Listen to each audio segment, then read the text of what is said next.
नमस्कार, आप देख रहे हैं भारत और मैं हूं आपके साथ विभा शर्मा। रुक करते हैं राजस्थान के बड़ी खबरों की ओर। खबर राजस्थान के टोंक से है, जहां बिसलपुर बांध के अपनी पूर्ण भराव क्षमता 315.5 मीटर होने पर जिला प्रशासन ने व्यवस्थाओं का जायजा लिया, साथ ही सायरन बजाकर अलर्ट किया। वहीं बिसलपुर बांध की भराव क्षमता पूर्ण होने से जिला सहित प्रदेश में खुशी की लहर दौड़ गई है। वहीं घटना स्थल पर मौजूद हमारे संवाददाता कजोड़ गुजर ने स्थिति का जायजा लिया।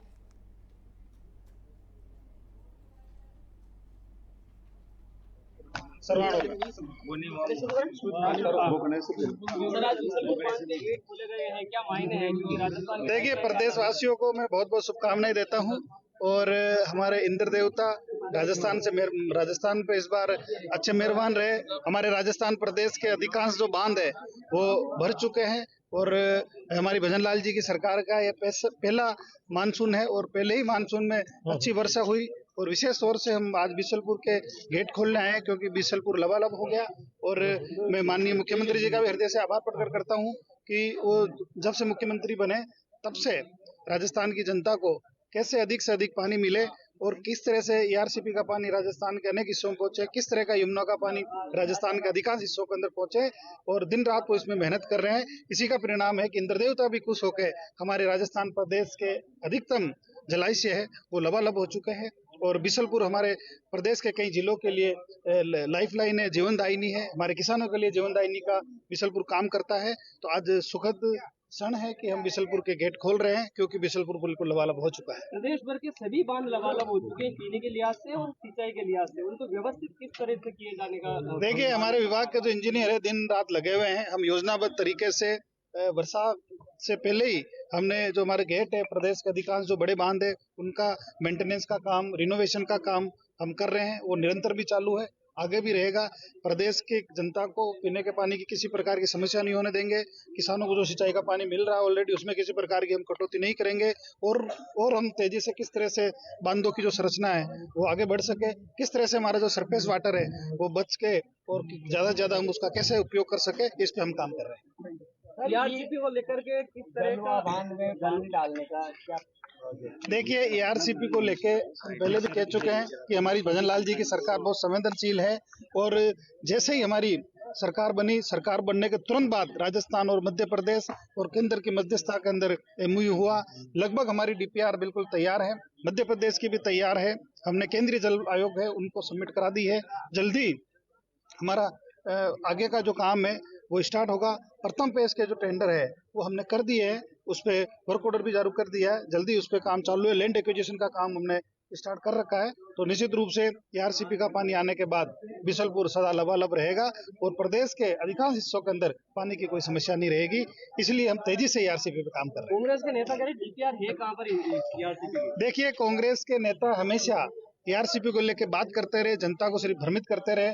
डीपीआर हमने केंद्रीय जल आयोग को सबमिट करा दी है, मध्य प्रदेश ने भी करा दी है और जल्दी केंद्रीय, क्योंकि इन सब का निर्णय केंद्रीय जल आयोग लेता है। मध्य प्रदेश और राजस्थान ने अपनी जो डीपीआर में सबमिट कराई है वो दोनों को मिश्रित करके केंद्रीय जल आयोग इसको पब्लिश करेगा। पब्लिश करने के बाद वो सबके सामने आएगी।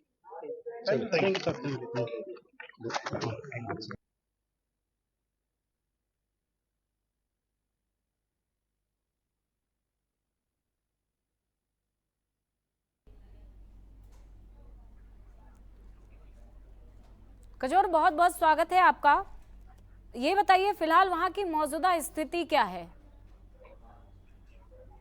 बिल्कुल विवाह बताना चाहूंगा कि बिसलपुर बांध की जो पूर्ण भराव क्षमता है 315.5 सेंटीमीटर वो पूर्ण हो गई है। पूर्ण होने के बाद जी, क्षेत्र में खुशी की लहर है। सबसे बड़ी बात यह है कि जयपुर की राजधानी, राजस्थान की राजधानी जयपुर को पानी देने वाला जयपुर, अजमेर, टोंक सहित अन्य जगहों पर लाइफलाइन कहे जाने वाले इस बांध में पानी आना एक प्रदेश के लिए नहीं बल्कि पूरे देश के लिए खुशी का माहौल बना हुआ है।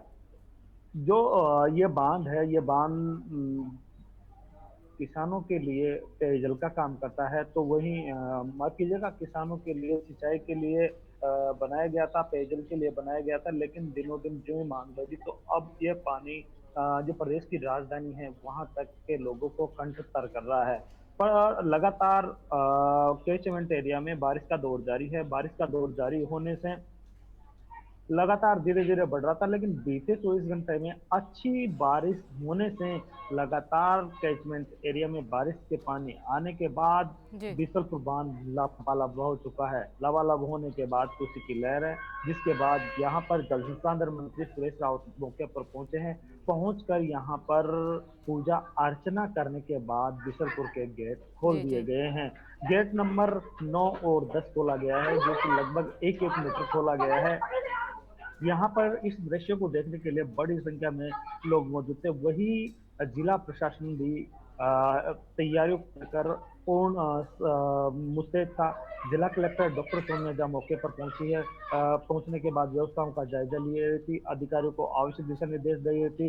कल शाम से सायरन शुरू कर दिया गया था। ये सायरन सुबह तक बज रहा था और उसके बाद मंत्री आने के बाद मंत्री जी ने पूजा अर्चना की। पूजा अर्चना करने के बाद जो बीसलपुर बांध है उसका गेट नंबर 9 जी और जी 10 खोल दिया गया है। सबसे बड़ी बात यह है कि इस बार 21 साल बाद सितंबर माह में जिस बांध में गेट खोले गए हैं, जबकि अगर अधिकांश बात करें तो अधिकतर जो अगस्त माह है उसके अंदर खोले गए हैं, लेकिन 21 साल बाद पूर्ण भराव क्षमता बीसलपुर बांध ने सितंबर माह में किया है।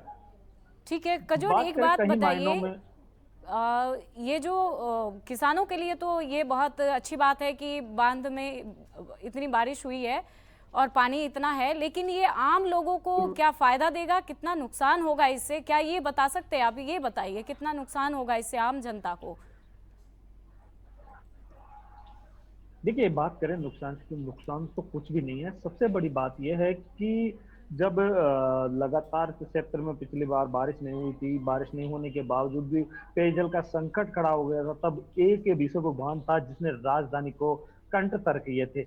बात करें अगर यहाँ पर, तो ये बांध जो शुरुआती दौर में जो बनाया गया था जी वो पेयजल और सिंचाई के लिए बनाया गया था, लेकिन जो जो समय गुजरा और जो पानी की मांग है जयपुर तक बढ़ने लगी, तो मांग को पूरी करने को लेकर बाद में इसी बीसलपुर बांध जी के जी एक पानी को जयपुर भेजा गया है। बात करें यहाँ पर, ये सन 1990 में बना था। अब इसके बाद में वसुंधरा सरकार आई, वसुंधरा सरकार ने पाइपलाइन बिछाई। पाइपलाइन बिछाने के साथ साथ ही राज्य की राजधानी है वहां तक इस पानी को भेजा गया। प्रदेश की बात करें तो यहाँ पर जो स्थानीय की बात करें तो यहाँ पर लगातार बीसलपुर बांध का पूर्ण भराव क्षमता होने से यहाँ का जो वाटर लेवल है वो बढ़ेगा। साथ ही जो सिंचाई के लिए जो किसानों की काफी समय से मांग रही है, किसानों की वह मांग भी पूरी होगी। जी जी जी विवाह। जी, बहुत बहुत धन्यवाद कजोर हमारे साथ जुड़ने के लिए।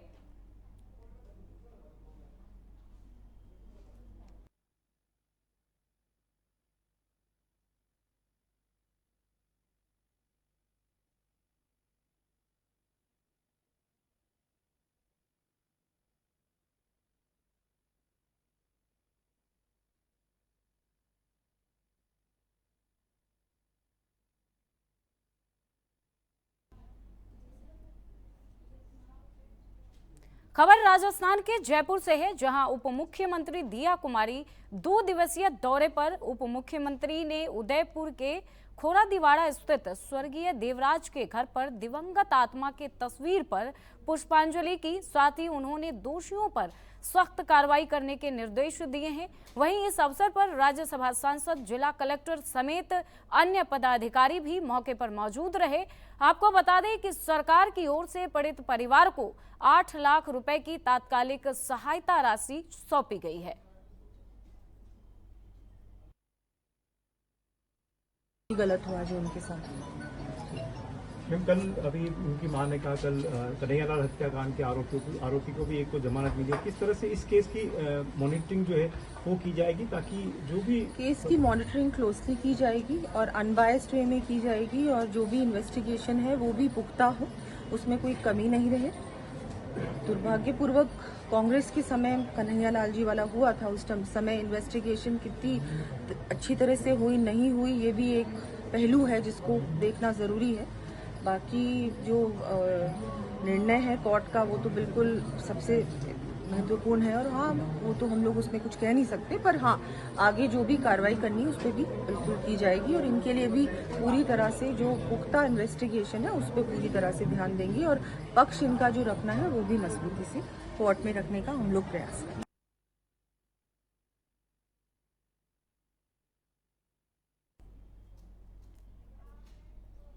बीकानेर में नगर निगम के वार्ड नंबर 3 के लिए हुए उपचुनाव में सत्तारूढ़ भाजपा के प्रत्याशी नंद किशोर गहलोत विजयी घोषित हुए हैं।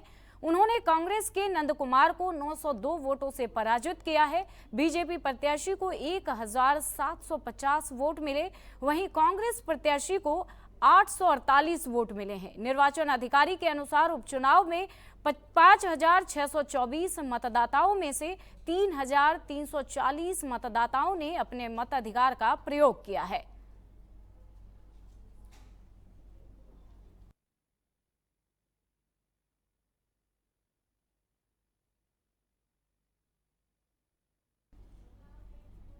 वंदे भारत ट्रेन चलाने को लेकर कोटा और आगरा रेल मंडल के कर्मियों के बीच विवाद बढ़ता ही जा रहा है। बीते गुरुवार को भी विवाद हो गया था। इस दौरान ट्रेन के चालक, सहचालक और गार्ड के साथ मारपीट की गई। वंदे भारत ट्रेन के गार्ड रूम के दरवाजे का लॉक और कांच तोड़ दिया गया। इस मामले में विवाद लगातार तूल पकड़ता जा रहा है, लेकिन कोटा और आगरा रेल मंडल इसमें निर्णय नहीं ले पा रहा है।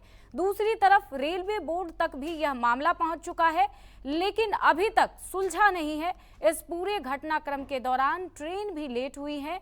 इस पूरे घटनाक्रम पर अज्ञात रेल कर्मियों के खिलाफ मुकदमा दर्ज किया गया है और मामले में जांच पड़ताल की जा रही है। गलत हुआ जो उनके साथ।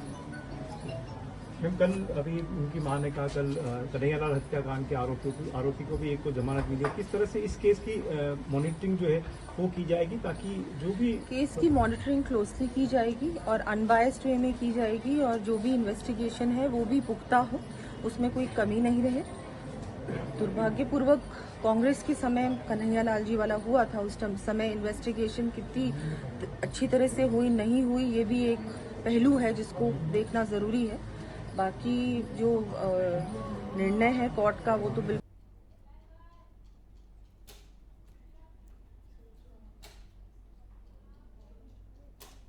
खबर राजस्थान के करौली से है, जहां करौली शहर और हिंडौन में अवैध बूचड़खानों और चटीकना के साथ भीमनगर में सरकारी भूमि पर अवैध अतिक्रमण कर मस्जिद निर्माण को लेकर पत्रकारों से रूबरू कराया। करौली में अवैध बूचड़खानों पर रोक लगाने के साथ मस्जिदों के निर्माण पर जिला प्रशासन से रोक लगाने की मांग की गई है। एडीएम राजवीर सिंह चौधरी और नगर परिषद को भी शिकायत सौंपकर कार्रवाई करने की मांग की गई है। मांग पूरी नहीं होने पर आंदोलन करने की चेतावनी दी गई है। इसके साथ ही भाजपा नेता गजेंद्र भारद्वाज सहित अन्य पदाधिकारी भी मौजूद रहे। तो हम प्रशासन से हमारा ये आग्रह है, एक भी बूचड़खाना करौली जिले में बर्दाश्त नहीं किया जाएगा। जिनको बूचड़खाना चलाना है वो संबंधित संस्था से अपनी मंजूरी लें नियमानुसार और मंजूरी लेकर के आबादी से दूर ले जा करके अपना खोल सकते हैं। लेकिन करौली में मदन मोहन जी जैसा स्थान जहाँ पर परिक्रमा मार्ग है, परिक्रमा मार्ग में मांस की दुकानें खुली हुई हैं, तत्काल प्रभाव से इनको बंद किया जाए। इसी के साथ हिंडौन सिटी में एक मस्जिद जहाँ पर निर्माण हो रहा है वो सरकारी ज़मीन है, गैर मुमकिन रास्ते की ज़मीन है, उस पर कुछ अपराधी किस्म के लोग निर्माण कर रहे हैं। हम 1 इंच भी भूमि नहीं लेने देंगे, कोई मस्जिद का निर्माण नहीं होने देंगे। मस्जिद बनानी है 1 नहीं 10 बनाइए, ज़मीन खरीदिए, उसका पट्टा लेकर के प्रशासन से मंजूरी लेके बनाइए। हमारी 1 इंच भूमि को भी अतिक्रमण नहीं करने देंगे। खबर राजस्थान के करौली से है, जहां एंटी रोमियो स्क्वाड टीम ने मंचलों के खिलाफ ताबड़तोड़ कार्रवाई की। इसके साथ ही महिलाओं के साथ छेड़छाड़ करने वाले 5 आवारा मंचलों को गिरफ्तार किया है। बता दें कि मंचले कॉलेज और स्कूलों के बाहर महिलाओं और युवतियों पर कमेंटबाजी करते थे, जिसके बाद पुलिस ने आरोपियों को गिरफ्तार कर लिया है। जिले में लगातार ऐसी स्कूलों में अश्लील हरकतों से संबंध में टीचर जो हैं उसकी शिकायतें आती रह रही है। तो हमने एक प्रयास किया है कि बीट में जो स्कूल्स पढ़ते हैं, चाहे वो सीनियर सेकेंडरी हो, हायर सेकेंडरी हो, प्राथमिक विद्यालय हो, जो बालिकाओं के साथ इस प्रकार की छेड़छाड़ होती है, कई बार बालिकाएं बोल नहीं पाती, तो हम प्रयास कर रहे थे कि महिला कांस्टेबल को भी स्कूलों में भेजकर उनको बैड टच, गुड टच के बारे में बताएं। कांस्टेबल्स जाके उनको मोटिवेट करें बच्चों को कि इस प्रकार की अगर कोई हरकत उनके साथ करता है तो इमीडिएटली पुलिस प्रशासन को बताएं।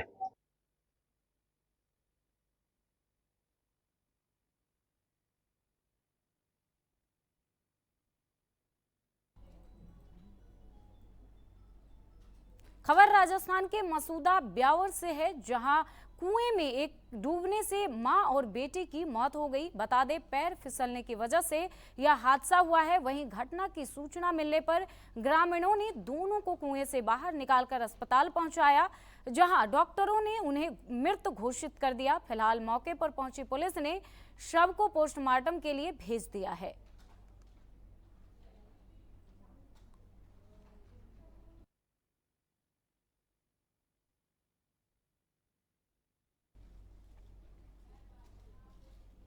पाली में गणेश चतुर्थी के उत्सव की तैयारियां जोरों पर है। जिले के सैकड़ों गांव में गाजे बाजे के साथ गणपति पूजा की तैयारियां चल रही है।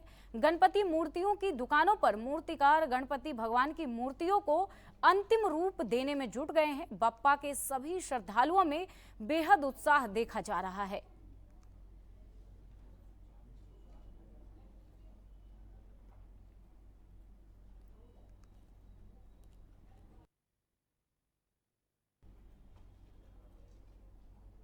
खबर राजस्थान के पाली से है, जहां पाली रेलवे स्टेशन पर 31 जुलाई को जवाई बांध से जोधपुर यात्रा कर रहे एक यात्री का पाली रेलवे स्टेशन पर मोबाइल चोरी हो गया, जिसके बाद चलती ट्रेन में यात्री का मोबाइल चुराने वाला शातिर चोर को जीआरपीएफ पुलिस ने गिरफ्तार कर लिया। चोर के गहन पूछताछ के बाद आरोपी को रेलवे न्यायालय में पेश किया गया है।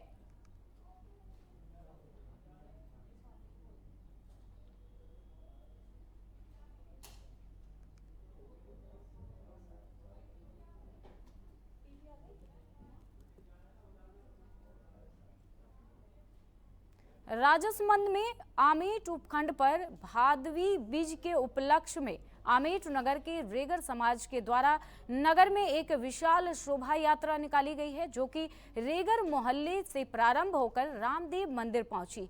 शोभा यात्रा में महिला और पुरुष डीजे की धुन पर अपनी ही मस्ती में नाचते दिखाई दिए और पुरुष के हाथों में रामदेव का निशान देखने को मिला।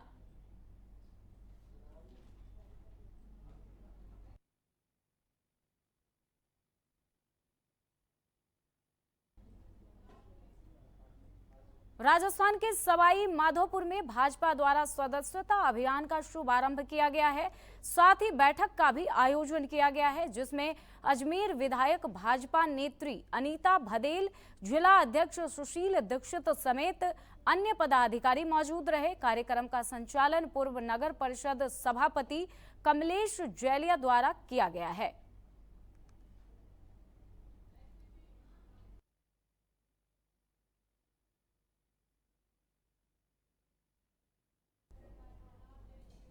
खबर राजस्थान के सीकर से है, जहां भादो माह में सालासर बालाजी सहित देवी देवताओं के दर्शन के लिए श्रद्धालु पैदल जा रहे हैं। सालासर बालाजी धाम के लिए वार्ड नंबर 8 वाल्मीकि बस्ती से करीब 2 दर्जन लोग पैदल रवाना हुए हैं। आपको बता दें कि श्रद्धालु डीजे के धुन पर नाचते हुए कस्बे के मुख्य मार्ग से होते हुए सालासर की ओर रवाना हुए हैं।